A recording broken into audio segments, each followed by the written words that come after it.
তো এখানে আমরা সবাই মিলে বেরিয়ে পড়েছি পারুলের ভবতারিণী মায়ের মন্দিরে যাওয়ার উদ্দেশ্যে। তো আমি গেছিলাম, মা গেছিলো, সোনু, ভাই, মাসি, সবাই মিলে, মামি, আমরা সবাই মিলে গেছিলাম। সোনুকেও নিয়ে যাওয়া হয়েছিল কারণ ওর শরীর খুব অসুস্থ ছিল, ওর জন্যই মানসিক করা হয়েছিল, সেই জন্য ওকেও নিয়ে যাওয়া হয়েছে। এখানে আমরা সবাই মিলে টোটো করে যাচ্ছিলাম। আর বাইরের পরিবেশটা এত সুন্দর ছিল, চারিদিকে সবুজ, খুব খুব ভালো একটা ওয়েদার ছিল সেদিনকে। আর পরিবেশটা তো দারুণ, তোমরাও দেখতে পাচ্ছ। তো একটা মন্দির দেখলাম, সেটাও আমি ক্যাপচার করে নিলাম আর কি। এরপর আমরা পৌঁছে গেলাম ভবতারিণী মায়ের আর কি ঘাটেতে।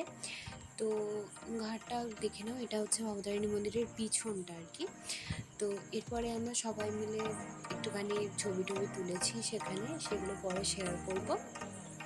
আর এখানে কিছু কাকু বসেছিল, তাদের কাছ থেকেও জানছিলাম মন্দিরটার ব্যাপারে, কিভাবে পাওয়া গেছে এইসব ব্যাপারে। তো এই পার্টটাতে আমি তোমাদের ভবতারিণী মন্দিরের বাইরেটাই দেখালাম, পরের পার্টে ভিডিওটা দেখাবো। তো আমার ভিডিওটা ভালো লাগলে লাইক করে দিও, কমেন্ট করে দিও, চ্যানেলটাকে সাবস্ক্রাইব করে দিও এবং ভিডিওটা অনেক অনেক শেয়ার করো। Thank you.